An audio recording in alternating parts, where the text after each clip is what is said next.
শরীরকে সুস্থ এবং পুষ্ট রাখার জন্য আমরা অনেক ধরনের খাবারই খেয়ে থাকি, যার মধ্যে একটি পরিচিত খাবার হচ্ছে ছোলা। সকালবেলা এক মুঠো ভেজানো ছোলা অথবা কাঁচা ছোলা অথবা ছোলার তরকারি আমাদের শক্তিকে বহুগুণে বাড়াতে সাহায্য করে থাকে। কিন্তু আপনি কি জানেন ছোলা খেয়ে আপনার তাৎক্ষণিক মৃত্যু পর্যন্ত ঘটতে পারে? ছোলা অত্যন্ত শক্তিশালী খাবার, তবে ছোলার সাথে 3 ধরনের খাবার মোটেও খাওয়া যাবে না। যদি আপনি সুস্থ থাকতে চান তাহলে অবশ্যই এই নিয়মগুলো আপনার মেনে চলা উচিত।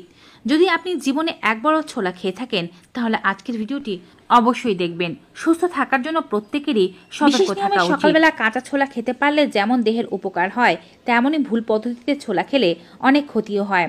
ছোলার উপকারিতা জানবো ছোলার অপকারিতা, পাশাপাশি জানবো ছোলার সাথে বিষক্রিয়া সৃষ্টি করা 3 খাবার সম্পর্কে। উপকারিতা বলতে গেলে প্রথমেই বলতে হবে যৌনশক্তি বাড়াতে ছোলা গুরুত্বপূর্ণ ভূমিকা রাখে। যারা সকালবেলা কাঁচা ছোলা ভিজিয়ে খেতে পারেন তাদের যৌনশক্তি অন্যদের তুলনায় বৃদ্ধি পায়। এছাড়াও ছোলা শ্বাসনালীতে জমে থাকা পুরনো কাশি ও কফ বের করে দিতে সাহায্য করে থাকে। ছোলা প্রচুর পরিমাণে ফাইবার সমৃদ্ধ হওয়ার কারণে ছোলা খেলে কনস্টিপেশনের সমস্যা হয় না, এবং যদি কারো কনস্টিপেশনের সমস্যা থেকে থাকে তা দূর হয়ে যায়। ডাল হিসেবে ছোলা অত্যন্ত পুষ্টিকর। এটি ম্যাঙ্গানিজের চমৎকার উৎস। ছোলা খেলে দেহে প্রচুর পরিমাণে ফোলেটও প্রবেশ করে। তাছাড়াও এতে আপনি পাবেন আমিষ, ট্রিপটোফিন, কপার, ফসফরাসের মতো গুরুত্বপূর্ণ উপাদান।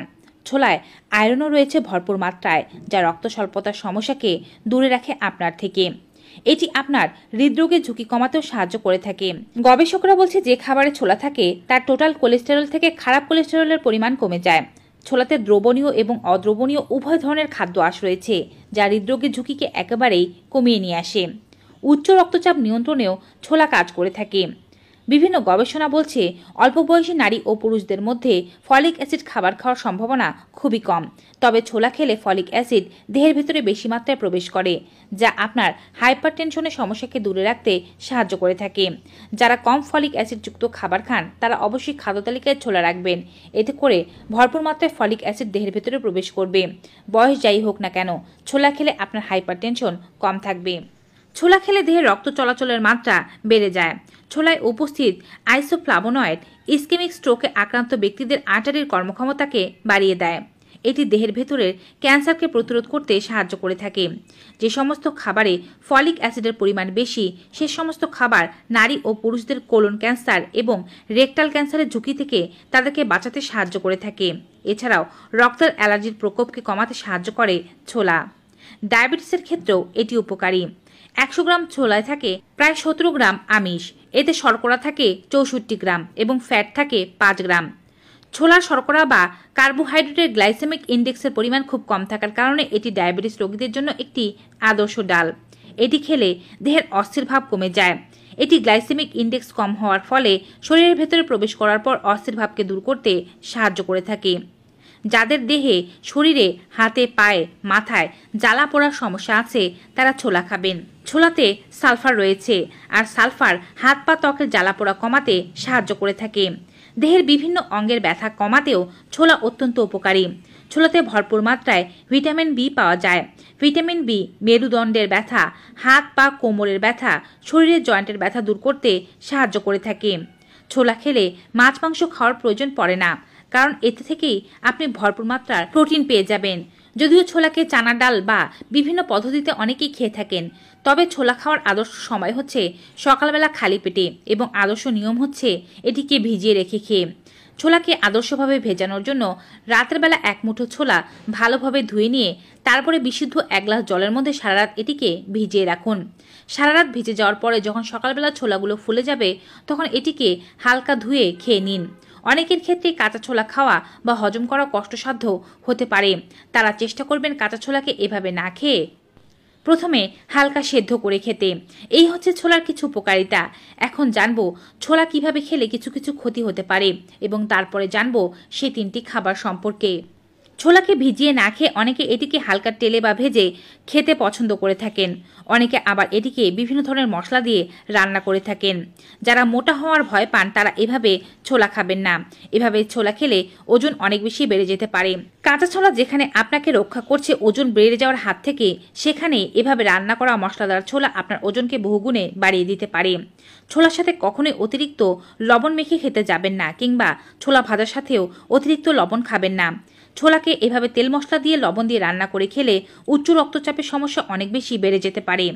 যাদের বমির সমস্যা আছে তারা কাঁচা ছোলা অতিরিক্ত মাত্রায় খেলে বমি হয়ে যেতে পারে, কারণ ছোলা হজম হতে বেশ সময় লেগে যায়। আর এভাবে আপনি ছোলা খেলে এটি পেটের মধ্যে দীর্ঘক্ষণ থেকে যাবে এবং হজম না হলে তা বমি হয়ে বেরিয়ে যাবে। কাঁচা ছোলা খাওয়ার পর আপনি যে ধরনের পুষ্টিগুণ এবং স্বাস্থ্য উপকারিতা আশা করছেন, রান্না করার পর সেই স্বাস্থ্য উপকারিতা বা পুষ্টিগুণগুলো অব্যাহত থাকে না।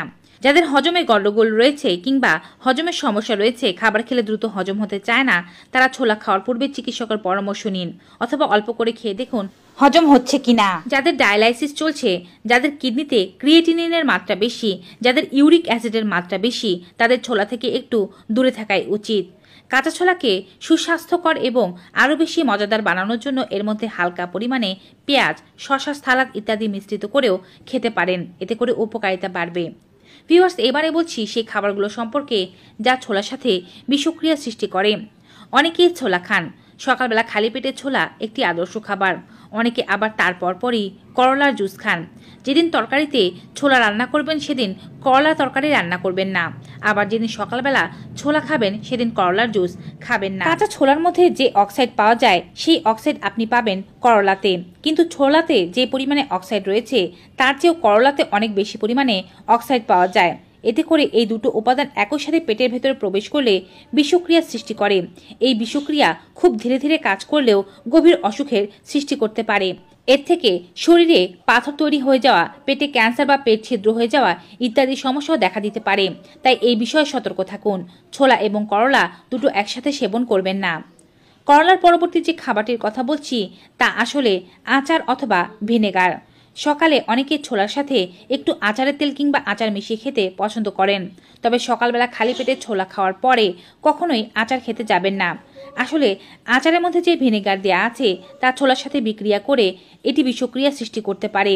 এটি হার্ট অ্যাটাক পর্যন্ত ঘটাতে পারে। তাৎক্ষণিকভাবে আপনার মৃত্যুও ঘটাতে পারে। গলাবুক জ্বালা পোড়া থেকে শুরু করে অম্বলের সমস্যাকে অনেক বেশি বাড়িয়ে দিতে পারে। ছোলার সাথে সর্বশেষ যে খাবারটি পরিহার করতে হবে তা হচ্ছে দুধ। যদিও ছোলা এবং দুধ উভয়ই পুষ্টিকর খাবার, তবে এই খাবারগুলো খাওয়ার মাঝখানে অন্ততপক্ষে 1-2 ঘন্টার বিরতি রাখা উচিত। অর্থাৎ ছোলার সাথে দুধ, করলা কিংবা আচার এগুলো খেতে হলে অবশ্যই মাঝে 1-2 ঘন্টার বিরতি রাখতে হবে। ছোলার মধ্যে প্রচুর পরিমাণে পুষ্টিগুণ রয়েছে অনেক আমিষও। ঠিক তেমনই দুধের মধ্যেও প্রচুর পরিমাণে পুষ্টি রয়েছে। একটি তরল খাবার এবং একটি শক্ত খাবার, এই দুটো শক্তিশালী খাবার একই সাথে পেটে গেলে আপনার বদহজম হতে পারে, বুকে জ্বালা পোড়া হতে পারে, বমি হয়ে যেতে পারে, মারাত্মক গ্যাস সৃষ্টি হতে পারে, এমনকি দীর্ঘক্ষণ পর্যন্ত পেটে থেকে পেট ছিদ্র পর্যন্ত হয়ে যেতে পারে।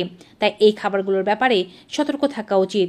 ভিউয়ার্স, ছোলার উপকারিতা অপকারিতা সম্পর্কিত আজকের এই ভিডিওটি পেয়ে আপনাদের কাছে কেমন লেগেছে কমেন্ট বক্সে জানাতে ভুলবেন না।